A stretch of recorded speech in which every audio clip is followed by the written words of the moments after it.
baru ngobrol ya. Ya, baca dulu situ dulu ya. Oke. Assalamualaikum warahmatullahi wabarakatuh.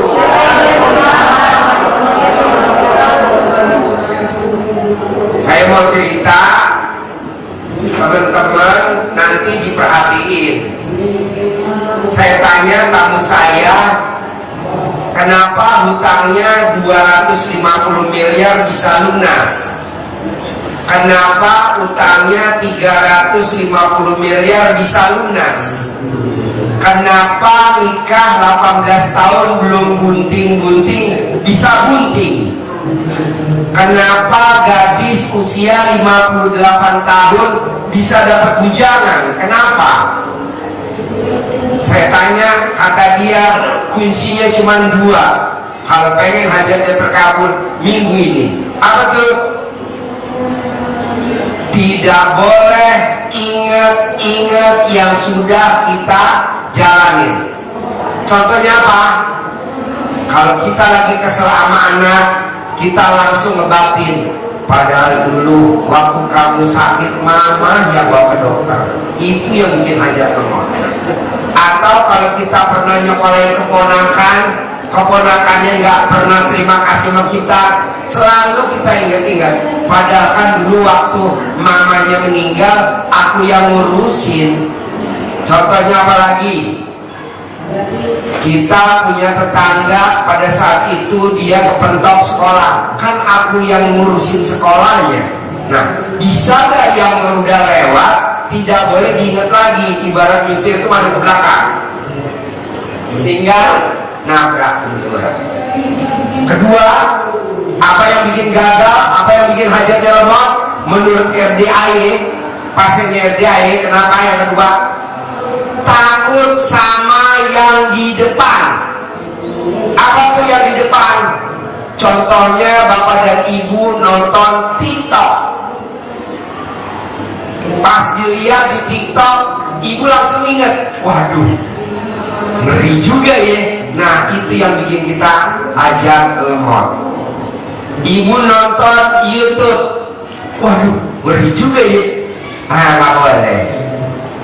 Yang di depan kita nggak tahu, kan nama beda, tanggal lahir beda, hari lahir beda, nama orang tua beda.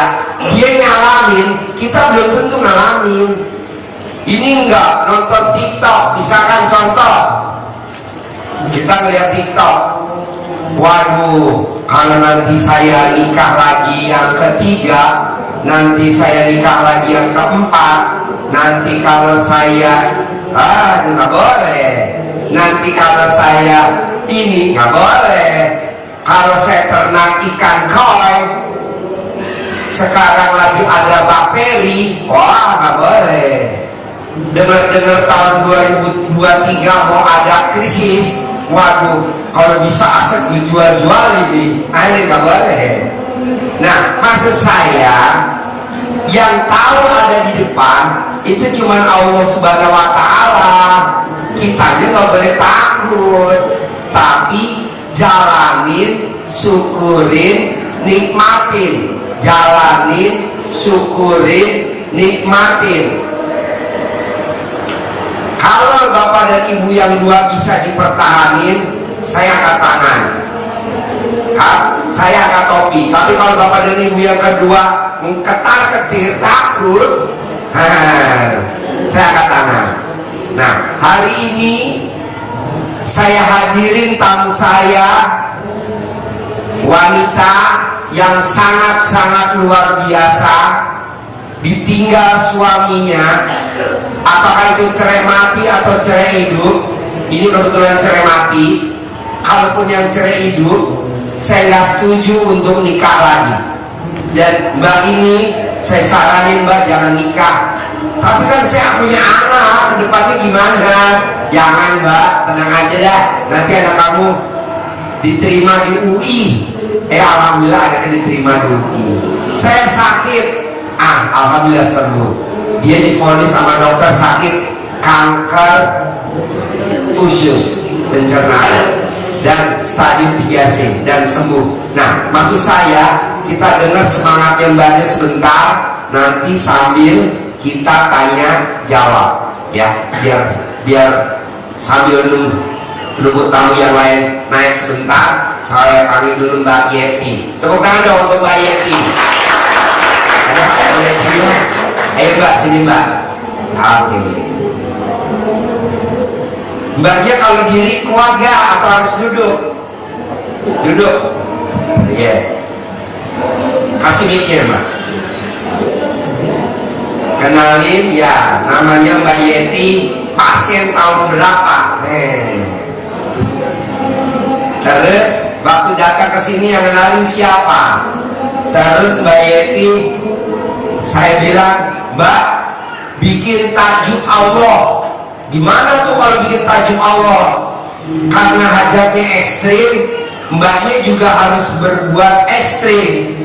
Bisa sedekah ekstrim, bisa ibadah ekstrim, bisa sedekah ekstrim. Nah kebetulan Mbaknya divonis sama dokter sakit seperti itu. Coba Mbak memuliakan anak yatim tiap hari di rumah atau gimana. Nah coba Mbak cerita. Tepuk tangan dong untuk Mbak Yeti. Langsung dari Depok. Diri kuat ya? Kuat. Oke. Tepuk tangan dong biar semangat. Assalamualaikum warahmatullahi wabarakatuh. Selamat sore, salam sehat untuk kita semua. Ya. Perkenalkan, izinkan saya memperkenalkan diri. Nama saya Yeti Usman. Saya dari Depok. Saya langsung aja pagi ya, singkat ya. Tahun 2019 saya divonis sakit kanker usus besar. Sebelumnya saya belum mengetahui kalau saya sakit kanker usus besar. Lalu saya bertemu dengan teman SD saya yang kebetulan muridnya Pak Haji, namanya Pak Haji Ridwan. Beliau lah yang perkenalkan saya dengan Pak Haji. Lalu kami bertemu Pak Haji di Sentul ya Pak Haji ya. Saat itu Pak Haji juga belum tahu Pak ya kalau saya sakit kanker ya Pak ya. Belum. Saya belum tahu sampai saat itu. Lalu saya diminta Pak Haji untuk setiap hari sedekah untuk pembersih WC. Itu setiap hari ke pasar-pasar di lokasi di Depok di mana aja, sampai ke tempat pom bensin itu saya lakukan setiap hari kami lakukan, mulai pasar Depok sampai pasar Cisalak sampai pasar Cibinong, seluruh yang lokasinya dekat dengan tempat tinggal saya itu saya lakukan setiap pagi Pak Haji. Selain itu karena saya juga sudah serang aja Pak Haji ya, kehabisan dana, karena setiap hari saya harus mengeluarkan biaya juga, selain bukannya berat untuk bersedekah tidak. Lalu saya sampaikan ke Pak Haji ya, terus Pak Haji menyarankan saya untuk mengundang anak yatim selama 6 bulan ke rumah saya setiap hari, tidak putus ya Pak Haji ya. Itu setiap hari minimal 40 anak Pak Haji ya.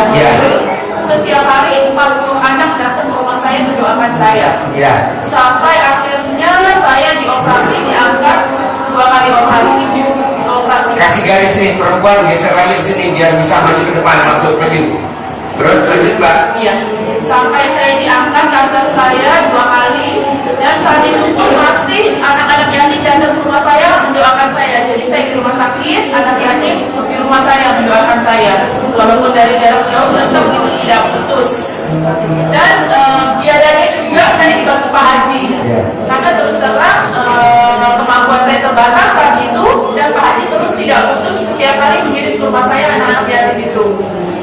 Jadi ini Bu, kalau saya udah bilang yasinan setiap hari selama 6 bulan harus di rumah Ibu. Nah, yang saya suruh ibunya ini bilang, saya nggak punya duit Pak Haji, itu yang modalin saya. Jadi nggak bisa 6 bulan ya. Saya nggak punya uang untuk tidak dilakukan. Almarhum, kok gitu? Ya kan itu sudah tolak-bala bikin awal tajuknya. Jadi waktu itu saya bilang 6 bulan ya, tiap hari sedekah pembersih WC ya. Nggak punya uang, ya harus saya yang modalin, kan saya ucap. Ya dong. Kalau saya bilang, Pak Haji, saya mau seperti ibu ini 6 bulan biar saya sembuh, tapi saya nggak ucap, tapi Pak Haji yang ngeluarin, ya nggak bisa juga dong. Harus, kalau saya ngucap nggak punya uang, ya saya yang modalin. Contohnya kayak adanya Ketua DPR RI Pak Bambang Susatyo Amir Sueb 200 hari nggak punya, ya saya yang kasih. Tapi kan waktu itu sakit jantung busuk kan. Terus sekarang ada yang namanya Mbak Yayu selama 200 hari, yasinan tiap hari selama 200 hari. Tapi dia ada uangnya, ya lanjut untuk proyek nilainya 150 miliar, nilainya 200 miliar selama 200 hari. Nah gitu. Tapi kan dia ada uangnya, jadi uang dia. Nah waktu itu mbaknya saya bilang 6 bulan ya mbak. Waduh duitnya nggak ada Pak Haji. Udah uangnya saya. Lanjut. Ya kira-kira begitulah apa yang disampaikan Pak Haji dan yang saya sampaikan. Memang ini kisah nyata saya yang saya alami. Setelah 3 tahun setengah ini, kemarin saya kembali berobat bahwa kanker saya dinyatakan bersih. Maka saya harus melakukan kemoterapi. Sebelumnya saya diminta kemoterapi, tapi saya tidak lakukan kemoterapi. Tetap saya juga ditandu anak yatim ya Pak Haji ya. Setelah saya pulang operasi pun saya masih mengundang Pak Haji, masih mengirimkan anak yatim ke rumah saya mendoakan saya. Jadi waktu mbaknya di Malaysia, ini kan Penang Pak Haji. di Penang. Penang tuh mana? Malaysia. Salah. Benar. Oh Malaysia. Mau nggak SD Impress? Waktu di Penang, ini anak yatim tetap ngaji terus tiap hari. Nah apa sih kesukaannya anak yatim? Jadi nggak dimasakin nasi, dimasakin nasi kotak enggak. Jadi sukanya mie ayam. Kamu tuh coba cerita. Iya. Jadi kebetulan kan di rumah saya juga nggak ada yang masak. Jadi kita tanya sama adik-adik ini, sama anak-anak yatim ini, mau makan apa setiap hari? Ada yang minta, oh bunda mau sayur asam, mau jengkol. Jadi kita siapkan. Terus ada juga mie ayam. Kalau mie ayam biasanya kita panggil tukangnya setiap sore itu di depan rumah saya, tukang mie ayam. Gitu. Jadi mereka udah langsung buatkan untuk anak-anak. Dan itu berlangsung terus setiap malam, setiap hari. Terus selama berobat 6 bulan. 6 bulan yang rutin ya Pak Haji ya. Ya. Yang setelah itu pun masih, tapi tidak rutin tapi Ya. karena saya sudah selesai ya Pak Haji Ya. operasinya. Ini pengen tanya nih, bapak-bapak, ibu-ibu mbak, segede apa tuh kankernya? Segede apa tuh itunya? Gak apa-apa, gak apa-apa. Ini sebesar toples ini. Mana? Tunjuk, biar pada pingsan yang lihat. Ini ada kanker saya sebesar ini, fotonya ada ya Pak Haji ya. Sebesar ini yang diangkat dari tubuh saya. Mau saya, bapak dan ibu nge. Kalau hajatnya ekstrim aja terkabul, hajatnya bapak dan ibu yang ekstrim juga pasti terkabul. Tapi kalau bapak dan ibu, bisa gak ya hajat saya terkabul seperti ibu yang di depan ya? Bisa gak ya? Itu kan berarti kan tengah-tengah ragu. Bisa gak kata bisa gak ya? Bisa gak ya? Jangan disebut lagi. Harus nyebutnya pasti bisa. Yakin ya. Iya, waktu itu saya juga bilang pasti sembuh, pasti hidup, pasti sembuh, pasti hidup. Begitu. Tapi kalau bapak dan ibu sembuh gak ya? Sembuh gak ya? Ya jawabnya pasti gak sembuh dong. Iya. Atau bukan jelek, ibu yang dihilangin. Karena bukan ibu jelek, sebenarnya yang cantik. Caranya digosok pakai cadar. Jadi gini, bisa gak kata-katanya, kata-kata yang memotivasi yang keluar dari ucapan kita mulai hari ini? Kata-katanya itu dulu. Pasti sembuh, pasti hidup, pasti bisa, pasti lunas, pasti gitu. Pak Haji, kalau gue pengen kawin lagi bisa gak? Kuda gue aja berkali-kali kawin bisa, masa nggak bisa? Kalah dong sama kuda saya. Mbak lanjut. Apa yang bikin banyak mau semangat dulu nih, kan teman-teman belum tahu nih apa yang dulu banyak bikin semangat. Karena apa banyak semangat? Mau nurutin RDA, mau yasinan tiap hari, mau sedekah pembersih WC, padahal kan namanya sedekah pembersih WC kan pengeluaran duit dong, dan gak murah lagi. Satu pembersih WC 100.000, gak murah kan, kok mau? Nih teman-teman pada nanya. Niatnya saya pengen sembuh Pak ya, Pak Haji, saya pengen sembuh, saya masih banyak punya anak ya, pengen membesarkan anak-anak saya. Terus saya, yang intinya sih saya tadinya juga saya takut dengan penyakit saya ya, tapi lama-lama karena saya yakin pasti dengan doa anak-anak yatim ini saya pasti sembuh. Gitu aja, bikin saya semangat deh, karena saya didoakan Pak Haji. Ya. Didoakan. Saya pernah ngobrol sama ibu ini tentang putrinya kuliah juga cerita. Ya, pada saat ketemu Pak Haji juga, anak saya tuh dibilang sama Pak Haji, ada anak saya nomor 1 perempuan, nanti saat itu masih SMA. Pak Haji bilang nanti pasti kamu akan kuliah di UI. Itu infonya Pak Haji. Syukur alhamdulillah, sujud syukur anak saya masuk UI tanpa tes tapi dapat undangan. Anak saya sampai sekarang masih ingat bahwa ternyata omah Pak Haji bener ya Mah, saya masuk UI. Itu yang pasti anak saya pun ingat, karena Pak Haji juga nyebutin di depan anak saya dan depan saya. Saat saya sakit itu ya Pak Haji ya, nanti kamu gak usah khawatir, anak kamu nanti pasti sekolah masuk di UI. Saya bilang, Pak Haji doakan ya nanti anak saya biar masuk kuliah yang dekat, tidak jauh dari saya, gitu kan. Ya mau kuliah di mana? Maunya saya di UI, karena almarhum suami saya juga dulu insya Allah anak saya bisa masuk UI. Kata Pak Haji, jangan khawatir, jangan takut, insya Allah anak kamu masuk UI. Dan sekarang nyata anak saya diterima di UI, tanpa tes tapi dapat undangan. Sujud syukur buat saya juga.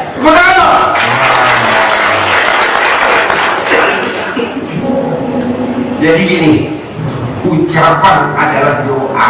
Jadi kalau bapak dan ibu mengucapnya semprul, nanti terkabul juga semprul. Tapi kalau ucapannya positif, hasilnya positif. Nah, siapa yang mau nanya untuk motivasi dari ibu? Coba, ada nggak yang mau nanya? Gak apa-apa, yang mau nanya kasih, ada media sebelum kita.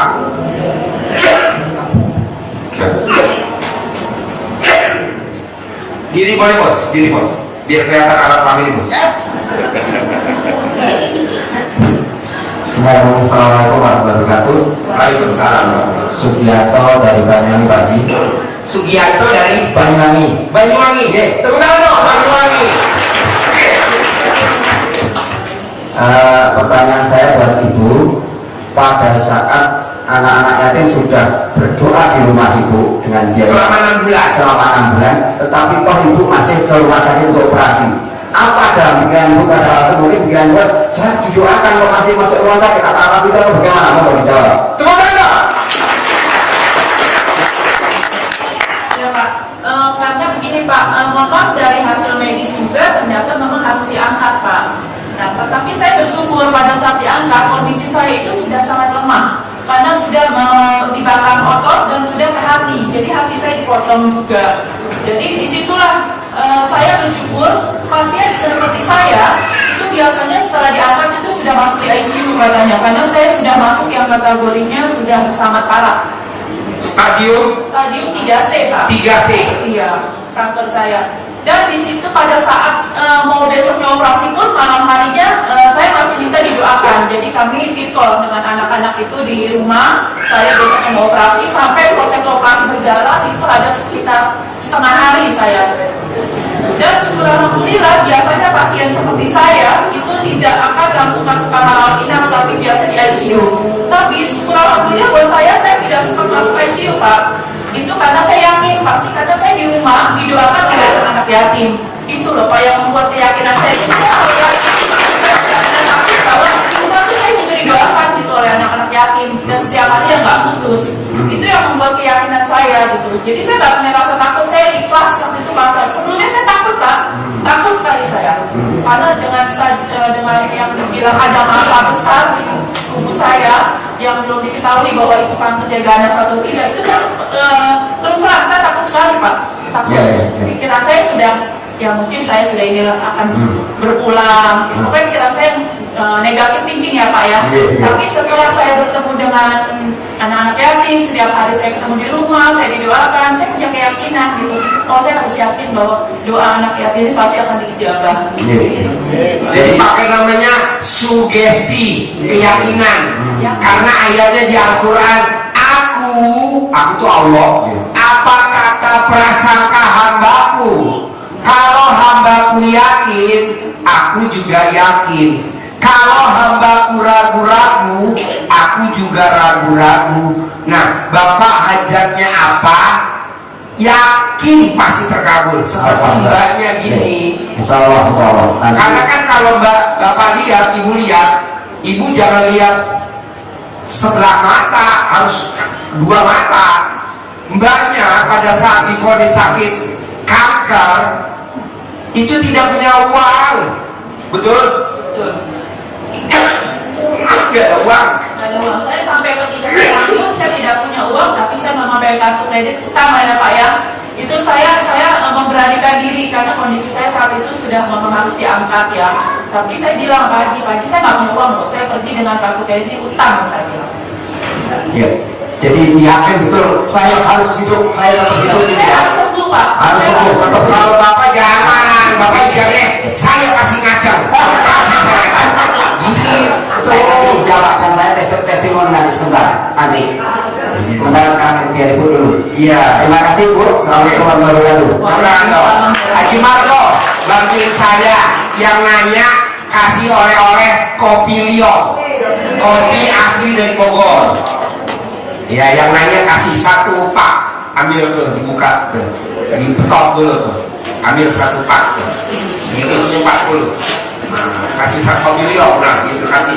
Buat Pak, tanya tuh, saya kasih kopi. Ya, jangan simpan di dalam sarung ya. Yang menanya diri, tepuk tangan. Assalamualaikum warahmatullahi wabarakatuh. Waalaikumsalam. Ibu saya Ibu Sri dari Depok. Kencang, suaranya kencang. Iya, saya kebetulan Pak Haji punya penyakit yang sama dengan Ibu. Ya. Cuma saya kanker payudara stadium 3. Ya. Itu menurut dokter ya Bu. Ya. Cuma saya sering nonton YouTube-nya Pak Haji hampir setiap hari. Ya. Kalau mau tidur gitu. Ya. Cuma Pak Haji waktu itu bilang di YouTube Ya. katanya kanker apa ya? Ya. Kanker apa? Kanker apa yang di perut itu? Kanker minum. Iya katanya itu juga udah stadium 3 sembuh dengan minum susu kambing murni ya. Ya, jadi saya jalanin itu terus Pak Haji. Padahal dokter saya Banyak keluarnya apa? kanker payudara stadium 3 kata dokter. Sekarang nih, Iya, kanker tete, iya payudara stadium. 3. Oh ya, terus Udah diangkat di bulan Agustus tahun 2022. Oh ya. Cuma sering nonton YouTube-nya Pak Haji. Ya kata Pak Haji minum ini apa? Susu kambing. Susu kambing murni Ya. setiap hari 1 liter. Ya. Itu setiap hari saya jalankan Pak Haji walaupun belum ketemu Pak Haji. Oh, dari bulan apa minum? Dari setelah operasi Pak, karena Dari setelah operasi Agustus kemarin. Agustus ya, karena saya nggak mau di kemo. Oh. Karena saya melihat teman saya di kemo itu jadi lemah banget gitu Pak Haji. Iya. Iya, jadi saya takut sampai hari ini saya nggak pernah di kemo. Minum susu kambing aja. Iya itu yang saya jalani setiap hari Pak Haji. Cuma Oh. belum ketemu Pak Haji jadi sekalian izin aja. Oh iya. Pakai ilmunya. Kamu gak ngimpi hari ini berdiri di atas kandang kambing? Kan baunya kandang kambing nih. Iya. Iya sekalian ya. Semoga dengan asbab begitu Pak Haji bisa sembuh total tanpa Bisa. operasi lagi. Syaratnya Mbak, syaratnya perempuan yang suka jengkel sama lawan jenis itu bonusnya dari Allah biasanya kanker payudara. Jadi nggak boleh perempuan mau ibu-ibu, mau gadis, mau siapapun nggak boleh jengkel sama lawan jenis. Lawan jenis siapa sih? Suami yang pertama, suami yang kedua, nggak boleh.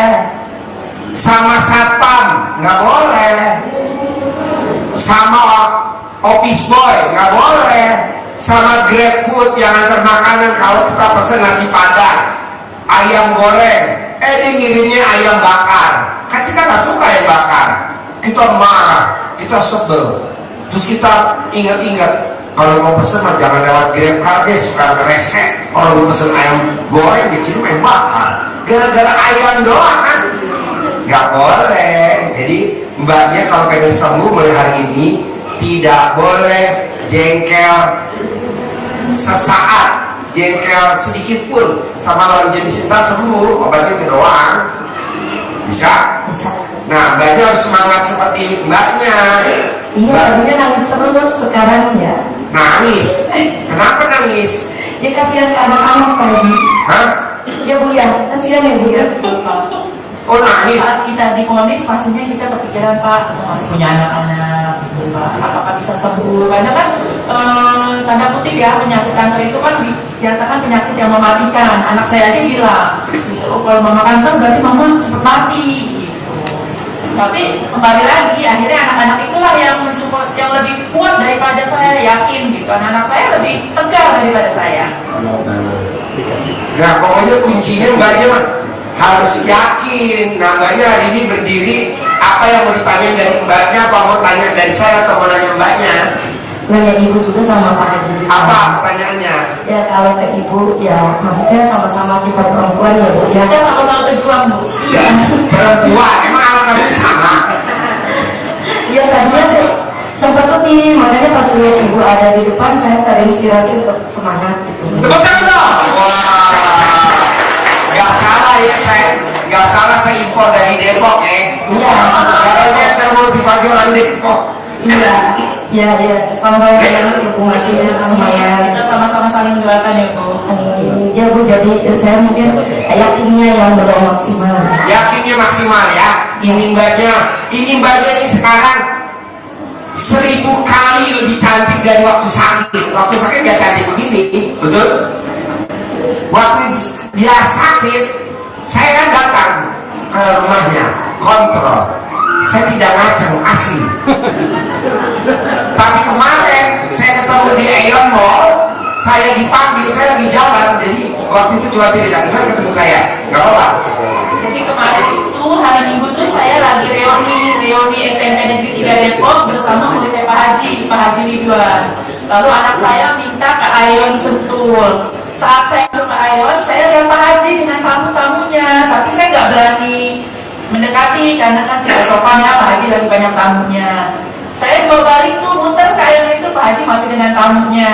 Setelah anak saya lagi lihat mainan, saya dan Pak Haji lagi jalan sendiri, lalu saya dekati, Pak, Bapak langsung ingat saya, gitu, kamu sekarang gemuk, gitu. Kamu cantik. Kemarin belum cantik, asli. Kan belum kerempeng. Ya, berat badan saya turun hampir 28 kilo, Pak. 28 kilo. Ya, 28 kilo. Pipinya tidak montok, tidak mulus. Benar sih, nggak bohong. Nah pas saya jalan, coba dulu maskernya. Oh iya. Mbak Yenti, iya. Gimana ceritanya? Luar biasa. Nah, mbaknya coba jangan sedih. Coba mbaknya gembira. Contohnya, ibu yang dikabarin sama dokter bahwa ibu punya anak, anaknya sudah melahirkan, kan gembira. Hei, pernah gak kalau ibu punya anak, anaknya melahirkan, ibaratnya cucu, terus ibunya nangis, Bu, anaknya udah melahirkan, Bu, anaknya sudah dapat momongan, ibu udah punya cucu atau ibu udah dapat keponakan baru, terus ibu nangis, ada gak? Gak ada. Karena kalau ibu nangis, yang datang laler.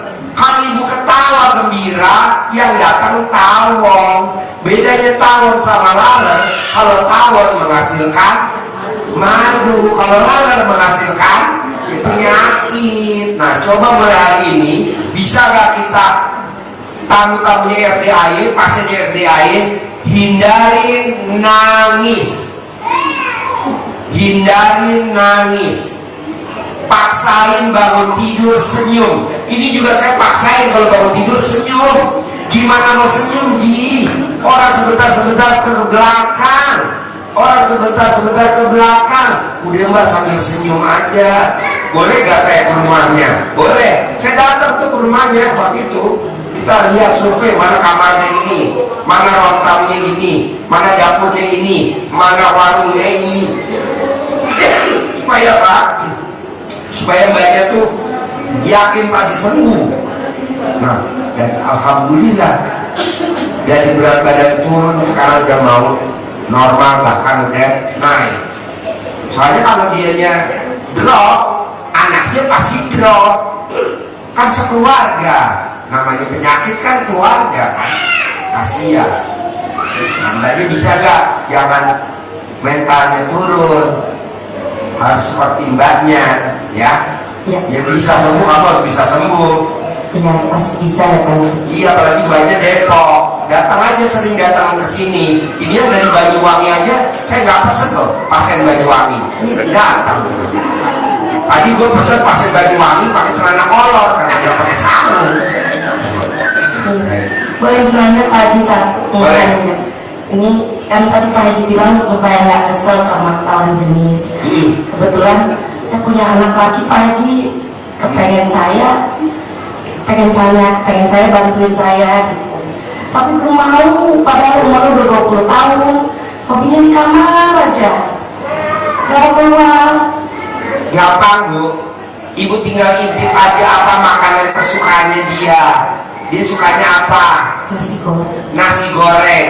Nah, ibu tinggal sedekahin aja makanan kesukaannya dia. Dia nasi goreng yang dibikin di rumah atau nasi goreng yang beli di warung. Kalau nasi goreng yang di rumah, berapa tuh nilainya? Lahap gak? Oh enggak, dia tuh kalau mau nasi goreng kambing. Oh berapa nilainya? 15.000. 15.000 kali jumlahnya anak yatim. Nanti anaknya nurut. Atau ibu undang anak yatimnya ke rumah ibu. Nah, kasih tuh anak yatim buat syarat. Anak-anak suka nasi goreng nggak? Suka. Udah dibikinin nasi goreng bareng. Begitu. Usianya berapa ibu? 20 tahun. Nah, undang 20 anak yatim. Begitu. Kalau anak umur 28, undang 28 anak yatim. Sekali aja ngetes. Tapi dia nggak mau keluar, biarin aja. Biarin aja, nggak perlu keluar, nggak perlu. Nanti kita bilang, sayang, kamu punya hajat gak sih? Punya mah, aku pengen punya mobil balap mah. Nah, kata Pak Haji, kamu salaman ya sama anak yatim. Nanti kamu pasti punya mobil balap. Pancing begitu. Nah, nanti dia salaman, nah suruh cium tangannya anak yatim. Udah nanti dia terkabul hajat ibu. Keluarin makanannya, kesukaan dia jadi sajen. Sekalian ibu ijab 2 buat anak sama buat ibu. Iya. Jadi diundang kamu ya Pak? Iya dong. Kalau buat hajat ibu jumlahnya harus umur ibu. Ibu umurnya berapa? 43. 43, biar umurnya panjang jadi 1. Jadi ibu undangnya 44 atau 45. Begitu. Boleh 45. 45 sekalian ijabnya anak. Iya. Ya, nggak boleh ngundang 20 buat hajat ibu, nggak boleh, khusus buat anak. Nah, biar sekalian, kenapa nggak ngundang 45 anak buat hajat ibu sama hajat anak, jadi 1. Iya. Bisa? Iya, terima kasih. Oke, tepuk tangan dong, luar biasa. Terima kasih. Terima Terima kasih Bu ya. Ya. Ada yang mau nanya lagi? Ayo diri. Ibu diri kasih mic-nya. Tepuk tangan dong, biar semangat. Saya dulu pernah mengalami sakit kanker berobat, tapi dia kanker ganas tenggorokan begitu. Terkait Selain dia ya. kan dia tuh makan aja susah, kita harus rayu-rayu, harus bikin dia tertawa dulu sampai kita suapin. Pertanyaan saya, bagaimana ibu mengalami seperti itu? Kan pasti gak nafsu makan, pasti ibu lidah juga rasa gak enak, ujung tubuh juga rasa gak enak. Bagaimana cara mengantisipasinya? Betul sekali Bu, waktu itu hidup saya rasanya sudah hampa ya Bu ya. Kalau saya kebetulan kankernya usus besar, jadi sepanjang hari itu saya diare, itu nggak putus-putus. diarenya sudah kayak keran dibuka Bu. Pampers itu berbal-bal setiap hari. Sampai saya itu hanya tergeletak, sudah seperti jogging gitu ya, mata saya sudah colong dalam gitu, makan susah. Tapi saya paksakan Bu, karena saya mau sehat, saya mau sembuh, saya paksakan. Saya paksakan terus, walaupun tidak ada rasa, walaupun dimakan peluang, tetap saya lakukan. Apapun saya makan, karena saya apa? Saya mau sehat, saya mau sembuh untuk anak-anak saya. Jadi tetap semangat saya ada Bu gitu. Saya semangat hidup saya masih ada. Gitu. Ibu bisa bayangkan sepanjang hari saya hanya diare seperti keran dibuka gitu loh. Dan saya tergeletak gitu. Semangat Bu, yang penting semangat hidup. Semangat aja Bu, semangat. Ini juga waktu itu drop kan kita datang ke sana. Mbak harus kuat ya. Kalau Mbak aja sampai nggak kuat, siapa yang mau dampingin anak-anak ke pelaminan? Suaminya kan baru meninggal. Jadi dia nggak punya suami. 2018 suami saya meninggal, saya mungkin karena stres ya tinggal suami. Jadi saya kepikiran, nah pencetus dari penyakit saya itu salah satunya adalah karena stres. Stres berat itu kan dalam tubuh kita pasti semua ada sel kanker ya, semua juga ada. Cuma kalau kitanya stres, itu jadi memicu penyakit kita keluar. Tuh. Jadi 2018 suami saya meninggal, 2019 saya divonis kanker stadium 3C. Nggak lama Bu, cepet. Cepat sekali. Kanker itu paling cepat Bu. Stadium 1, stadium 2, stadium 3, 3C, udah almarhum. Tapi di RDAE dari stadium 3C bisa balik lagi ke 0. Contohnya ibu nih, yang kedua kanker payudara, namanya mamanya Bu Oci, divonis sama dokter sakit kanker payudara stadium 3C. Istrinya kepala kejaksaan tinggi Surabaya, hidup sampai hari ini sembuh. Yang sakit leukemia juga begitu, udah di ruang isolasi. Harusnya udah ruang isolasi kan ditanya, bos, lo dari ruang isolasi ke ruangan mana udah tahu? Belum. Mau gue kasih tahu mau? Ruang jenazah bos. Jadi lo mesti mundur. Nah caranya apa? Dia menyediakan 12 kali gaji. Nah ibu juga mesti yakin, pasti ini berlaku semua, pasti karena kalau ibunya nggak yakin, nggak sugesti, waduh kita nanti digotong pakai kurung batang, repot lagi, yang lain pada melayat, buang-buang duit lagi. Jalan keluar. Satu lagi pertanyaan saya, biasanya kan kalau kanker sama anak otomatis kan nggak bisa makan karena langsung sini ya, itu kan pasti pakai shoulder, makannya dari shoulder. Nah itu gimana kan nggak dari mulut ya, nggak ada rasa seperti itu. Bagaimana supaya membujuk hati kita menikmati kehidupan seperti itu? Yang nomor satu seperti saya bilang tadi Bu, keyakinan juga Bu. Kita semangat hidupnya ada, yakin kita pasti sembuh. Itu aja sih kalau saya. Dan terakhir ikhlas Bu, saya ikhlas. Dulu saya adalah orang yang termasuk tidak ikhlas menerima takdir Allah. Karena waktu suami saya berpulang, saya tuh gak ikhlas kan. Kalau dipulang cepat diambil lebih cepat, gitu saya anak-anak saya banyak, pokoknya pikiran saya, itulah yang bikin saya stres ya. Jadi namanya saya tidak ikhlas menerima takdir Allah. Padahal kita semua akan berpulang kan. Nah lama-lama saya harus belajar ikhlas Bu, setelah ketemu anak-anak yatim, ya kan. Dulunya saya juga mungkin terus terang pagi, dulu saya mungkin kurang bersedekah, ya kan. Ketemu dengan teman-teman mengajarkan walaupun sedikit harus menyisihkan sedekah, ya kan. Dan insya Allah sampai hari ini bukannya riak ya, saya masih belajar untuk bersedekah. Karena saya yakin sembuhnya saya ini karena doanya anak-anak yatim dan karena sedekah saya, itu aja.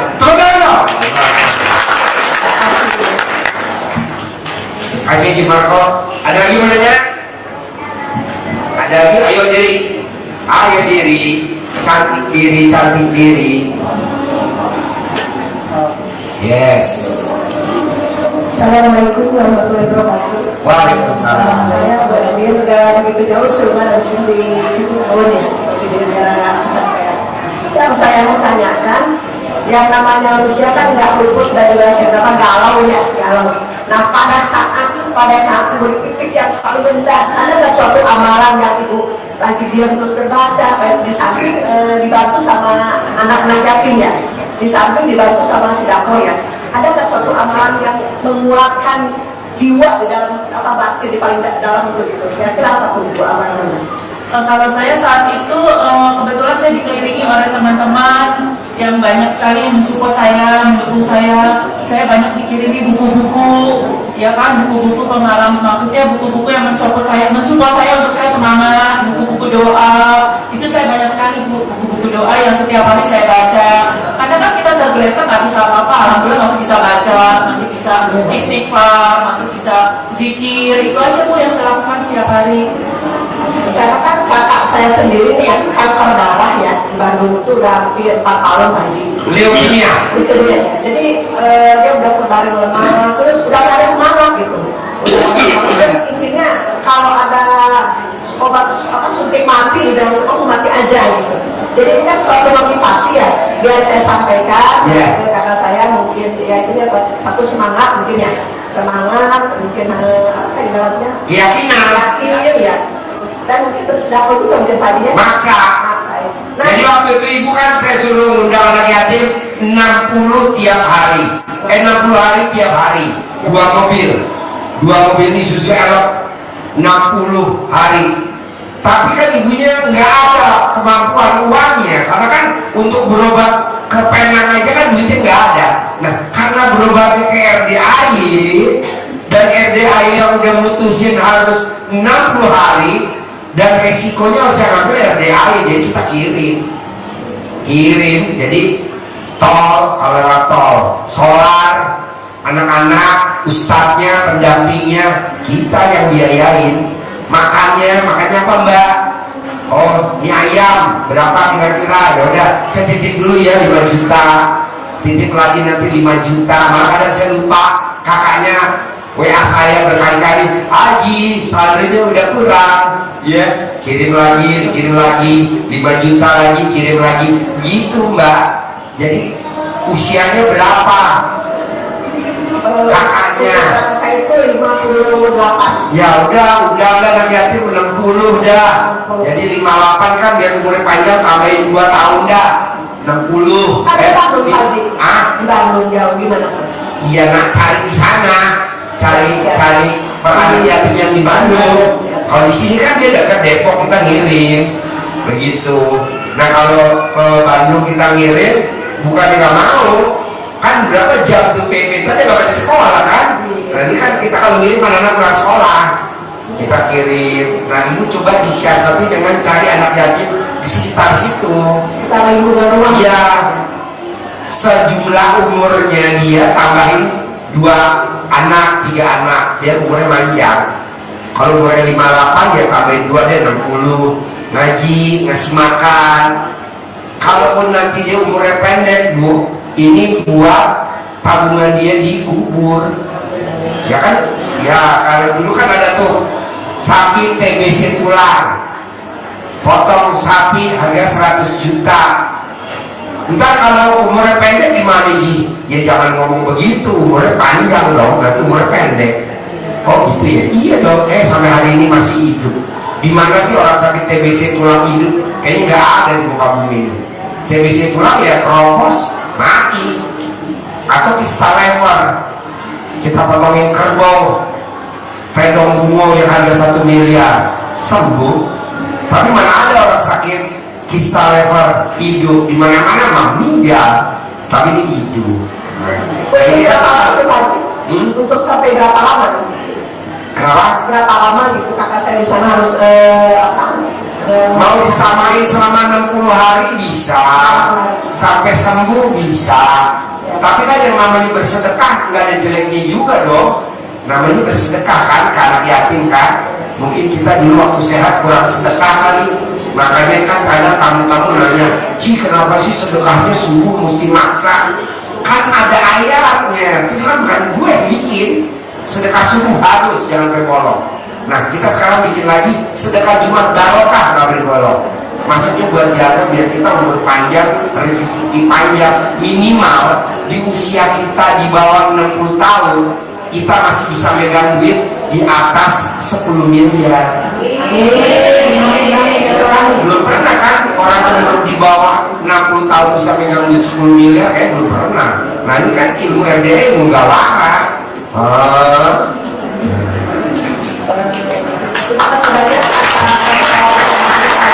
Kalau saya sampaikan Iya, saya ada yang